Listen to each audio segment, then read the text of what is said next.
everybody. Welcome to the Ozark Radio Hour, brought to you by the Eureka Springs Independent and the Inside Straight and Thanatopsis Club.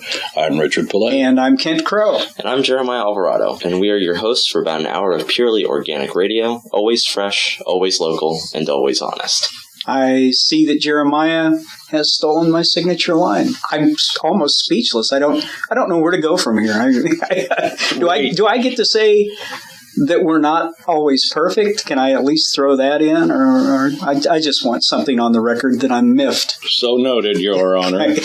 Please let the record show that the Honorable Kent Crow is miffed. Now, can we get on with the show, please? We can, but let's find out why Jeremiah is here in the first place.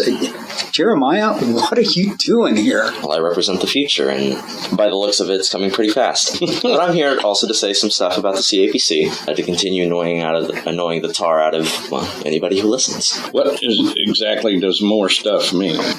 Just talking with you guys. Just a general discussion about the CAPC. You know, that could really be annoying, especially for some people. And before we get to trashing the CAPC, for our listeners, the CAPC is the City Advertising and Promotion Committee for the City of Eureka Springs. And one of the things that is controversial about the CAPC is that they collect money from restaurants, bars, and other establishments in Eureka Springs. It's a tourism tax. The money is supposed to be used then to promote the city of Eureka Springs. So let's put that into context. And interrupting you, which I love to do. You do, and do it well. That we've had some listeners come up to me in the streets and say how much they enjoy the fact that we're addressing real issues with the CAPC and the city council and things like that, and that they will be listening from now on. Oh, well, that's great to know. But before we get on with that, and I just had to interject a little background there, we should say who and what is on the show today. Sharon Laborde is going to talk about teaching in an inter-city school back in Birmingham, Alabama, in Welcome to the Conversation. You know, you couldn't get me to work as a teacher. I'm not sure anyone could get you to work at all. Aren't you a real humorist? Well, sort of the sage of Carroll County. I am, and I do my best. And by the way, Sharon is teaching at the high school in Green Forest, Arkansas, just down the road, for at least the next semester. I don't know how she's able to do it. She writes, she's an editor, she's a publisher.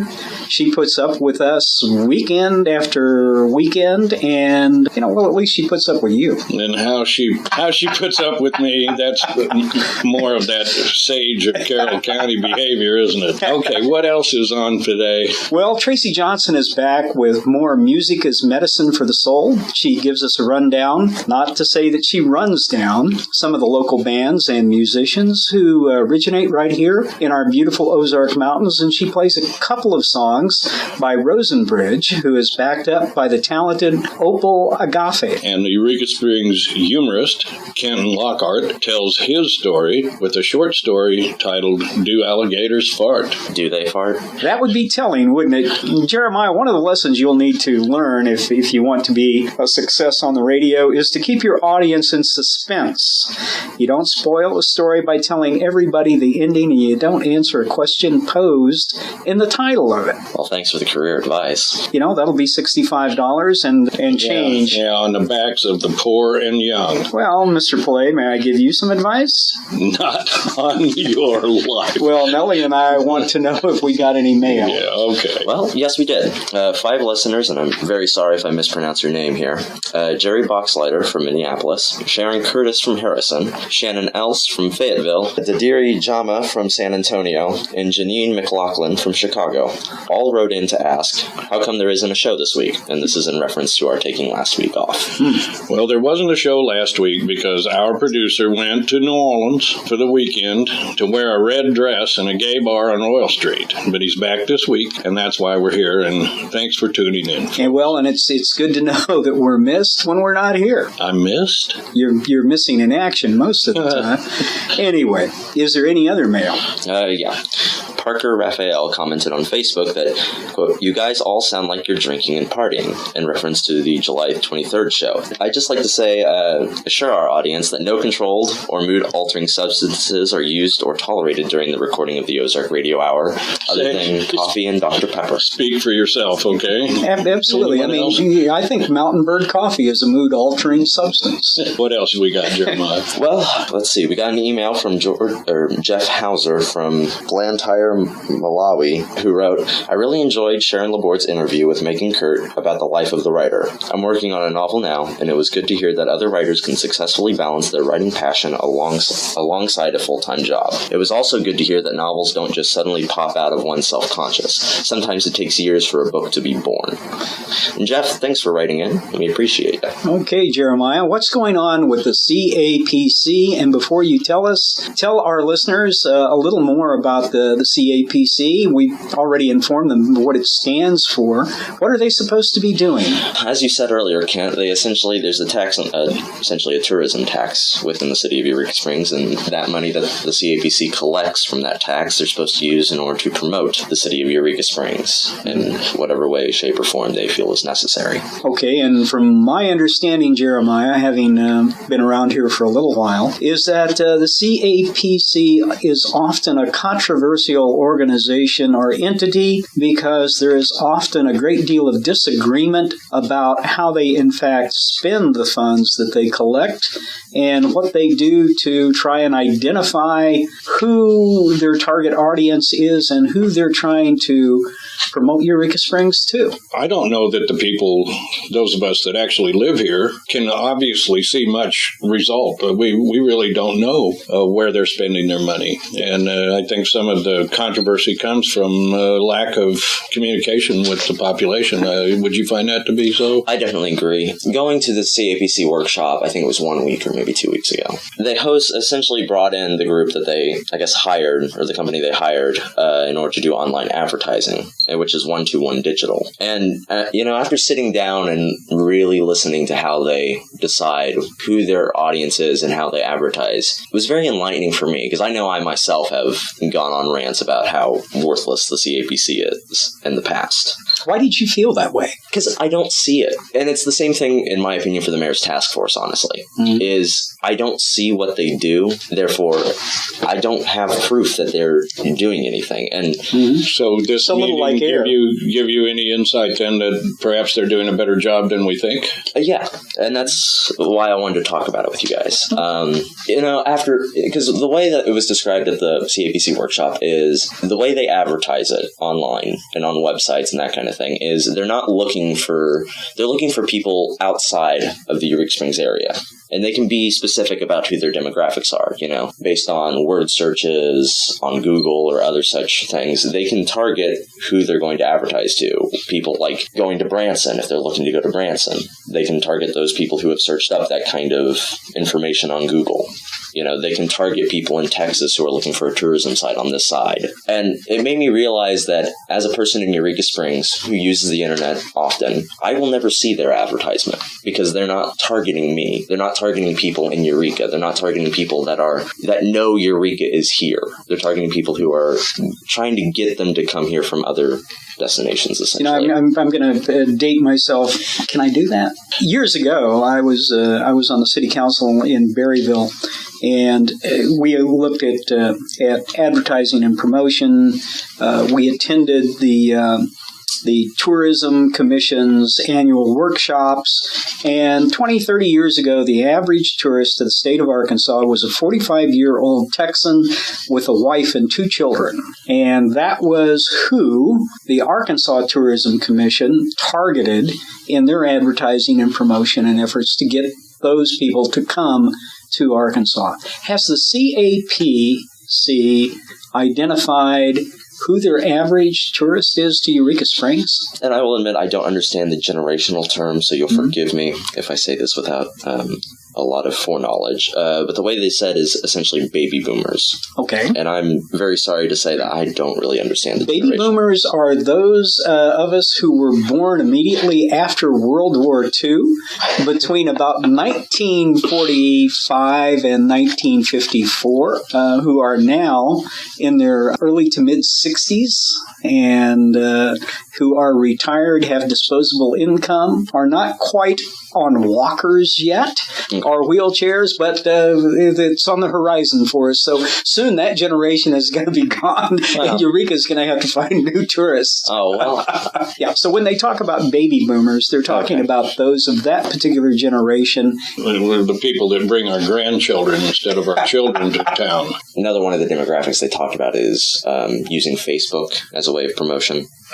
Well, that's not a demographic. That's I understand. A media tool. I understand that, but I think Facebookers are a demographic. They are. Really? Because, Absolutely. and not so much the fact that they're on Facebook, but it's because, most of the people on Facebook now are about 45 years old with families, and that's how they target that group of audience. Those people on Facebook posting pictures of their grandchildren and grandbabies and where they go for vacation. Is that how they're... not every 45-year-old has grandchildren, I don't think. Really? I don't know. I never had grandchildren. So, Jeremiah, do you want to be adopted? I don't. Thank you, Kent. I want to drill down a little more because we really haven't gotten to the core of the current, if there is one, controversy about the CAPC. So, Jeremiah, is there still dissension in Eureka Springs? Are people unhappy with the CAPC? Are they challenging what they're doing? Do they want to see the thing overturned, revoked, revamped? I have seen some, especially on at least the Independence website, a few comments that essentially argue that the CAPC is worthless. But also, in the past, just the way the CAPC has been treated, I would say that yes, there is still a dissension there. Okay, so there is no consensus in Eureka Springs that the Advertising and Promotion Committee is doing, or Commission is doing, a good job promoting Eureka Springs? I wouldn't say there is none, Ken. I mean, that's going a little bit far. But I believe that it's the lamentation that people have about it, in my opinion, is due to the fact that they don't, and I don't want to say that they're ignorant, because that's not right, but there hasn't been, it seems, a way to really show how well you're doing. Because how do you show that what you're doing online is actually going to work? It's something that's a little difficult, in my opinion, to track. So is the CAPC doing a bad job in communicating with the community about how they're working to promote Eureka Springs? I think they could do better. You're being so diplomatic. Part of the problem may be, and what I've heard said in Eureka Springs in discussions about the CAPC and their mission, is that Eureka Springs has an identity crisis. They don't know who they want to target. They don't know who they want to bring to the community. And what is happening, I believe, is that the geriatrics on the heavily financed noise machines, as Dan describes them, have become a default audience for the CAPC, and they aren't necessarily the most vital economic or source of revenue, in fact, for the city. So I think one of the questions that I have is, does the CAPC really know who their target audience is, and have they misidentified it? Well, isn't this a reoccurring transition that happens every a decade or whatever the time frame is? I mean, there used to be that Eureka Springs attracted people with cancer so they could be healed in the springs. And then there was a drop-off of economy because they found out, well, this is a hoax and you're not going to be cured by any of this. And so the artist community and there's been several other demographics focused in it. I mean, it's always,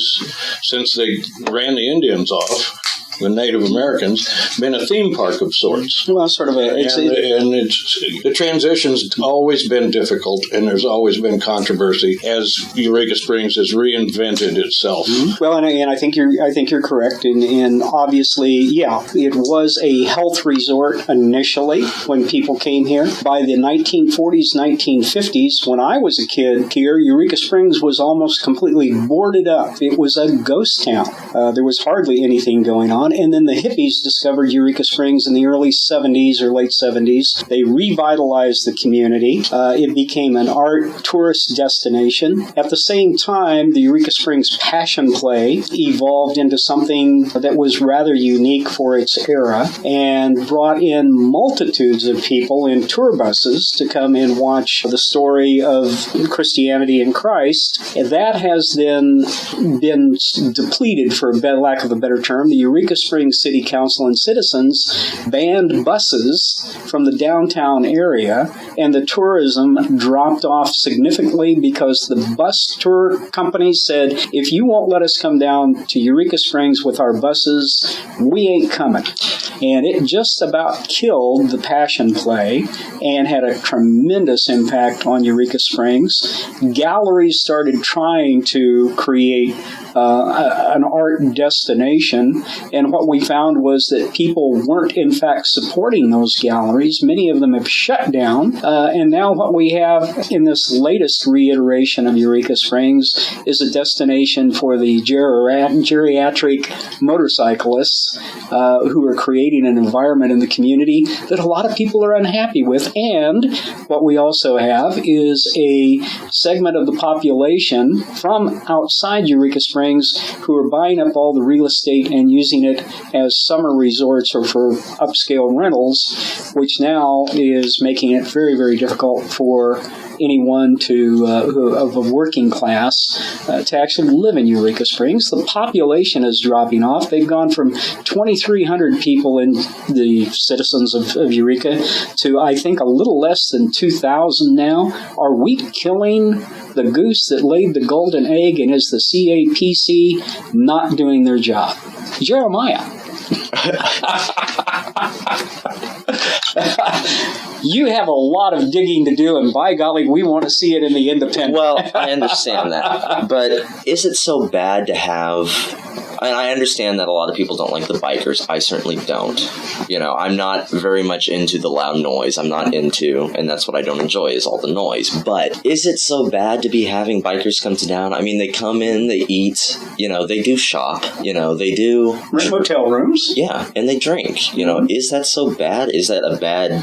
In and of itself, it's not that bad. Is that our default position? It seems to be right now. And I think it's part of the transition that is inevitable for a small themed community. And, we have a little Victorian town isolated in the hills, and its economy has always wavered up and down. And right now it's in transition. And it'll be interesting to see and hear reports from you, Jeremiah, about that transition. And the CAPC and the City Council, do they work together at all? I don't know.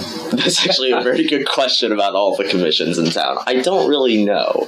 After City Council kind of pulled planning's arm off, I'm not so sure. But that's probably a personal issue rather than... Well, I'm looking forward to hearing some reports about that. I would like to see Jeremiah do an article on the history and evolution of the CAPC and the Eureka Springs Independent and bring us all up to date on how we got here and where we're going. You're doing great work, Jeremiah, and thanks for keeping us posted as you are.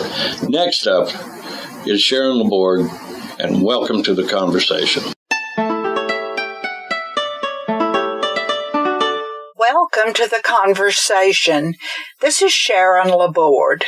Monday page, October 1993, Woodlawn High School, Birmingham, Alabama. He walked into the classroom full of himself.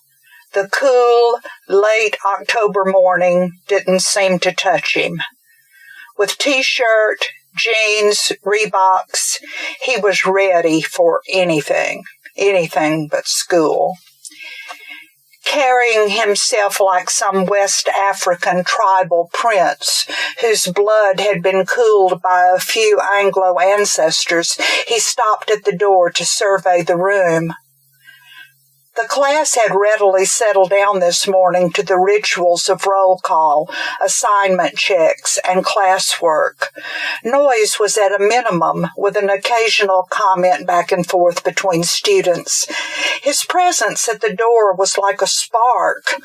Forget it. There would be little accomplished this morning. He has once again graced us with his presence. With one arm raised in a clenched fist, he enters the room and reclines in a desk on the front row. He has an African name, Hassani, meaning beautiful male, which he is, but his gang name is Fathead. He's anything but thick-headed, with plenty of academic ability if he could be convinced it was of value.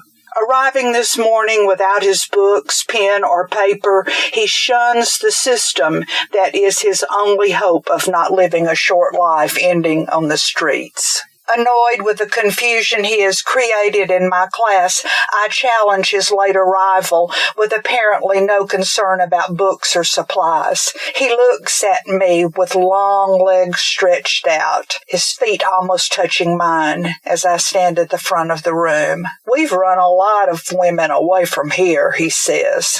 "Stick around," I say. "I may run you off." His eyes look directly at me as I stare back, knowing I dare not blink or turn away. Finally, he lowers his eyes and shrugs his shoulders ever so slightly. I both wish he would drop out and dread the thought of what would happen to him if he did. But for now, round one goes to me. I had been teaching in an inner-city high school with an enrollment of around 2,000 predominantly African-American students for only a year when I wrote this character sketch of Hassani. It was one of the hardest jobs I ever had, but one I look back on now as a high point in my career, and I remained at that school for almost a decade. Years before, fresh out of college, I taught several years in rural districts of Alabama and Mississippi. As an only child from a middle-class background, I was shocked at some of the social and economic situations my students were subjected to and felt that I could be their champion. It was a hard lesson to learn that my interference was not always welcome, and that pride of place and family is something that can't be violated by an outsider. I learned early on that change comes slowly, sometimes painfully, and unfortunately, we're still dealing with a lot of those same issues in our schools today. After those first few years teaching in the rural South, I left the teaching profession to raise a family, but in the early 90s, found myself back in the classroom. By then, I was a single parent with 2 young children, and after moving back to Alabama from Colorado Springs, Colorado, took the first job I was offered and felt lucky to get it, since there wasn't a teacher shortage at the time, especially in large metro areas. My job was at a high school built in the 1920s, built of red brick, 3 stories in that Gothic school architecture so popular in affluent areas. It was beautiful, and at one time had been one of the best academic high schools in the city system. But white flight to the suburbs in the late 60s and 70s changed all that, and the city lost the tax base that helped fund the system.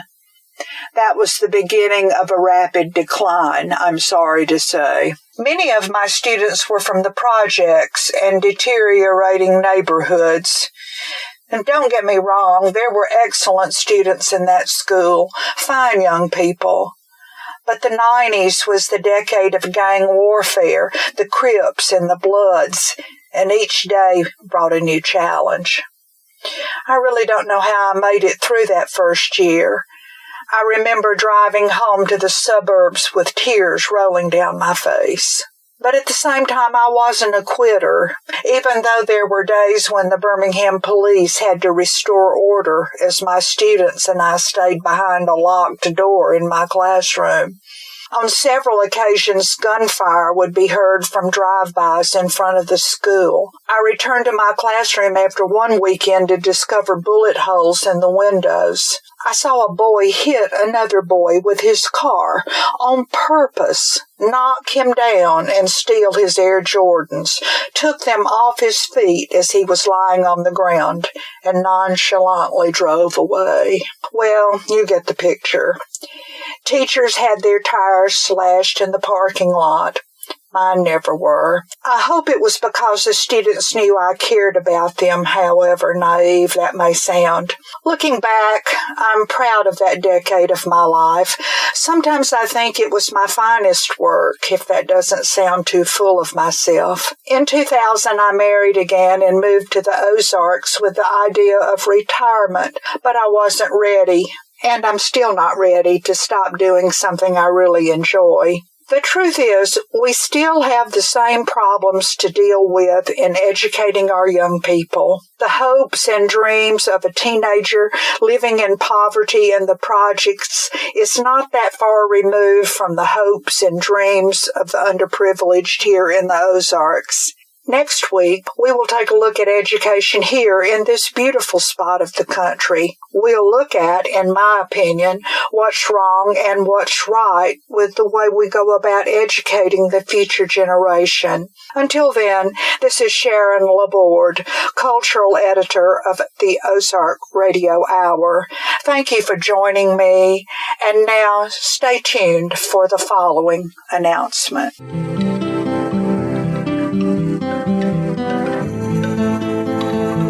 Are you an independent author looking for a publisher?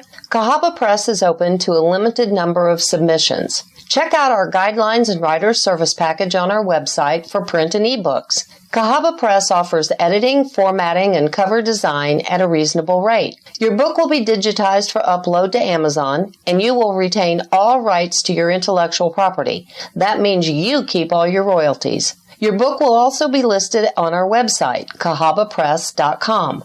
That's CAHABAPRESS.com with a link to Amazon and their worldwide marketing platform. We take care of our writers. Email publisher at Cahaba Press for more details. We look forward to serving you.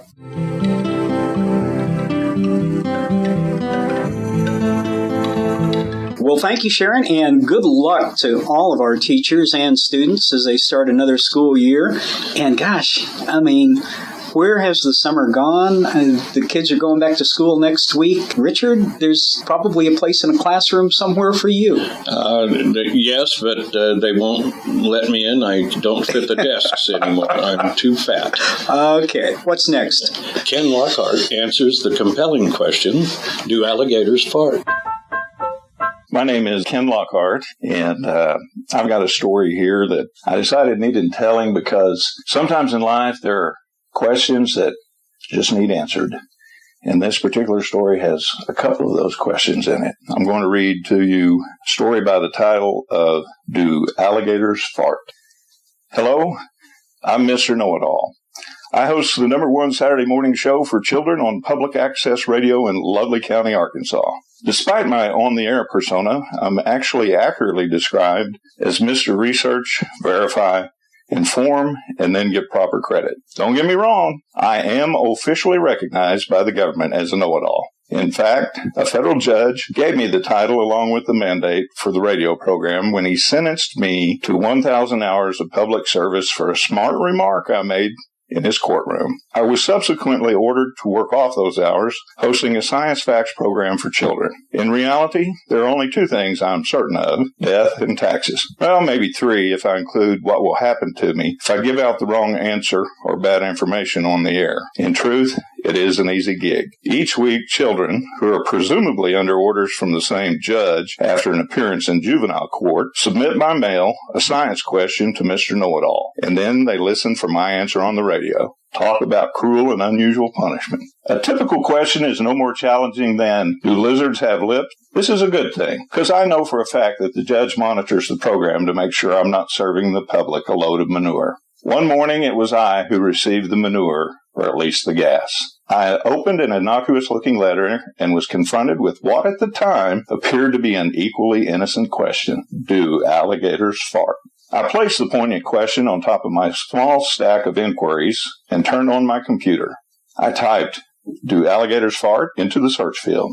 The information it revealed was both perplexing and pungent. In fact, it downright stank as a setup. What I found was an in-depth and heated debate over not whether an alligator farts, but rather if it farts out of its mouth or rear end.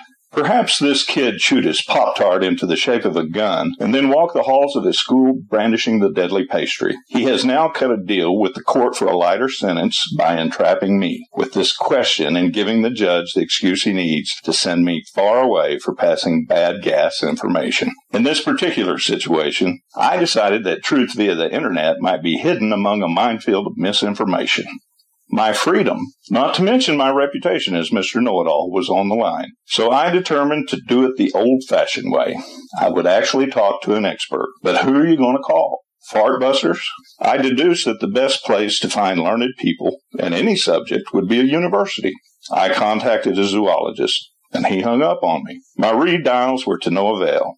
Call blocking can be a bitch. I needed help, but where could I go for answers? Of course, the largest philanthropic organization in the world, the United States government.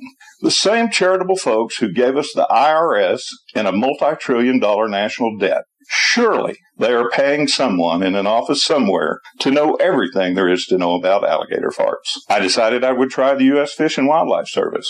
As it turns out, all of their employees, except the receptionist that took my call, were at a convention in Las Vegas, Nevada. She explained that they had some unspent funds left over from this year's budget, and it was a use-it-or-lose-it situation. But in the end, she was a lifesaver. She suggested that I call an alligator farm. Now, why didn't I think of that? Before long, I had the number of a large working alligator farm. I dialed with the confidence that I would soon have the definitive answer to my query. A computer answered the phone and put me on hold, listening to some muzak with a country twang. Great. Grain elevator music, I thought. Finally, a man with a slow southern manner picked up the line, and I told him I had an inquiry about alligator farts. "What you feeding them?" he drawled, and then continued. "Do you pluck the chicken carcasses, or just feed them feathers and all? Chicken feathers give gators powerful gas."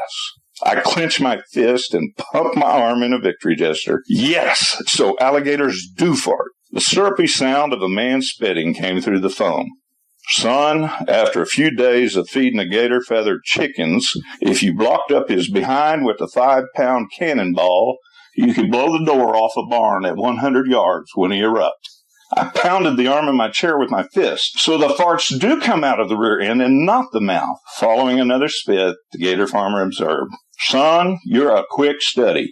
You wouldn't be looking for a job, would you?" I addressed the question, "Do alligators fart?" on the next radio broadcast with the confidence that only surety of knowledge can give.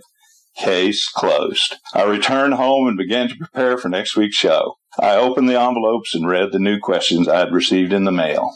"What do monkeys eat?" "Piece of cake," I snickered. "Can domestic turkeys fly?" "Not without a pilot's license," I mused, and then I saw it. "Dear Mr. Know-It-All, why do men have nipples?" Well, now we know. Many thanks to Ken Lockhart for telling his story here on the Ozark Radio Hour. And friends, if you've got a story to tell, fiction or fact, give us a holler at ozarkradiohour.com, and we'll be glad to discuss putting you on the air. Okay, it's time for Tracy Johnson with Rosenbridge and Obel Agafe.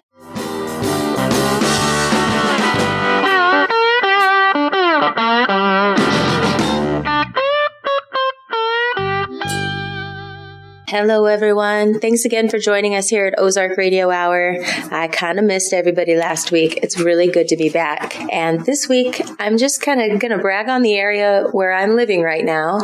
Some of our listeners are from the Ozark region, and some that don't live here are at least familiar with it and have been here. But the majority of our listeners, I believe, and a lot of folks that I've encountered in my travels, myself included, for some regions I've not visited. I'm only aware of what I've been shown by media sources, news sources, reading sources, and other people that share their stories with me. And somewhere down the line that gets misconstrued, as we all know. So the only real way to experience a place is by actually visiting it. That way you get to soak up the people, you get to soak up their lifestyle, you get to realize what makes a little community happen, because each community is different. Some of my favorite travels have been pulling into little mining towns, Lexington, Kentucky, little areas that I wouldn't normally visit. I like to go into the bar, sit down, and talk with everybody when they're getting off work, find out about their economy, find out about the history of the town. You never really know what a town is like. A person, it has a life, it goes through phases, and you never really know what makes that area tick until you've been there. One of the things that makes this area tick, and one of the reasons why I'm drawn to it and love it so much, is because the amazing amount of music that happens here. A lot of country music, folk music, bluegrass music, it all obviously stemmed from this region of the world, and it's influenced so much today. So the heritage of music as we know it today, of course it's morphed from many things before country and mountain music. It's influenced a lot by this region where I live, and a lot of the bands I've shared with you on the show, they're local. They're from here. About 90% of the bands I'm sharing with you all, they're from Eureka Springs or one of the surrounding areas. To me, local is anywhere within a 50-mile radius. Berryville to me is local. That's next door. Holiday Island is even closer. That's just like the backyard to me. So all of these bands, they play in our area. So if you are from the Ozark region, you are going to want to check out some people that I've mentioned before. Gates Magoo, Ron Landis, the Camptown Ladies, Sad Daddy, Joe Sundale, Joe Hakafa, the Lark and the Loon, Chucky Wags, Mountain Sprout, Opal Agafia and the Sweet Nothings, Stevie Tombstone, Jerry Jones, Rebecca Paddock, Rosenbridge, O.C. Fisher, Matt Smith. There are so many more that I've covered that I apologize if I'm leaving you out right now off the top of my head. But the point of this is that we live in an area so rich in music that it is such a very important thing for you all to come out and experience this. So if you're not from here and you're traveling to the United States, Eureka Springs, Arkansas is one of the world's hidden gems. A lot of people that live here may not like me to share that because it really is hidden and wonderful, but come on down, check it out, check out the music. This month we have amazing music happening. We have a band called Rock House. They're playing on the 6th at Chelsea's. It has Joel Walker. He's from Dime Trip and a few other bands. So if you're local to the area at all, you're going to want to check out this band. On the 10th, we have Brian Martin. On the 12th, we have Deep Fried Squirrel. On the 13th, we have Hosty Duo. They're actually from Tulsa, but you know what? They come here all the time, and these guys are amazing. We have Bluegrass Weekend is coming up the weekend of August 19th. We have Old Salt Union playing, Mountain Sprout, Sad Daddy. And then on the 26th, we have Smoky Folk. On the 27th, we have Sam and the Styles. My point being, there is a lot of local music happening. We have covered just very recently a local band that I'm currently obsessed with. They're called Rosenbridge. They were on a segment 2 weeks ago. I have some more audio that I just came across today. I forgot that I had this, and it's really, really incredible because not only is it Rosenbridge, Opal Agafia has jumped up on stage and she's singing backup vocals to a couple of really great songs. And those are the songs I'd like to play for you all today because they're both wonderful, uplifting, happy versions of songs we all know and we love. So I'm going to leave you right now with Rosenbridge featuring Opal Agafia. This is live footage. Really, if you can sit down for a minute and close your eyes, the fiddle on this and the way that this guy is playing his cello, it goes back and forth from using a bow to beating on it like a bass, and it's magnificent. I was actually on my front porch while having coffee this morning listening to it. So happy. I was laughing and crying at the same time. Opal does a great job doing backups on this. I hope you enjoy it. Don't forget, check out the webpage at ozarkradiohour.com if you want to check out past episodes to see what bands are living right here locally in our neighborhood. Music is medicine for the soul, so I'll see you at the next show. Until then, happy trails and safe travels.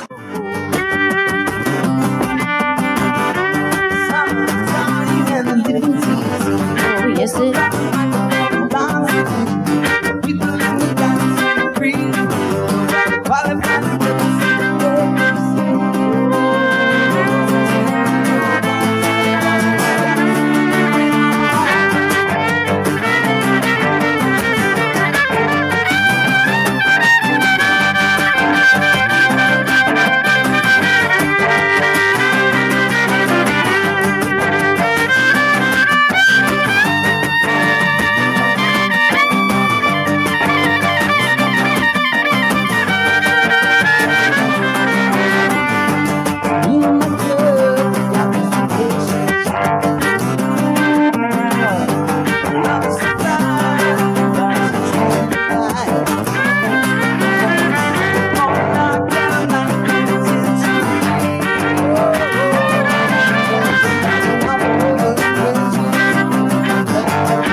summertime and the living's easy.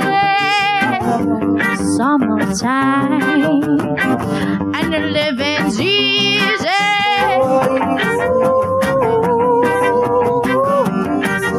Oh, easy. Summertime.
Woke up this morning, smiled with the rising sun.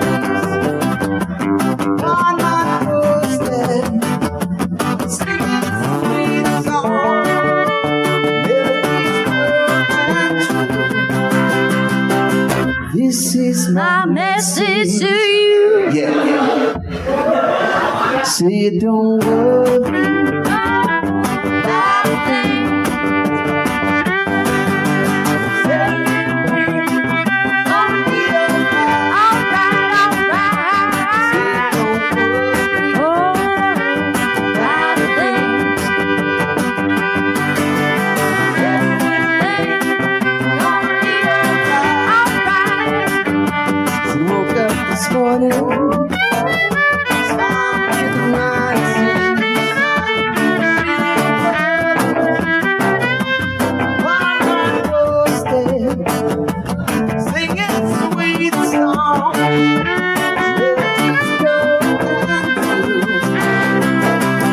This is my message to you.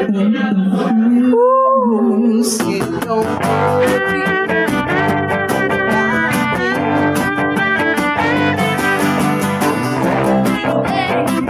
Gonna be alright.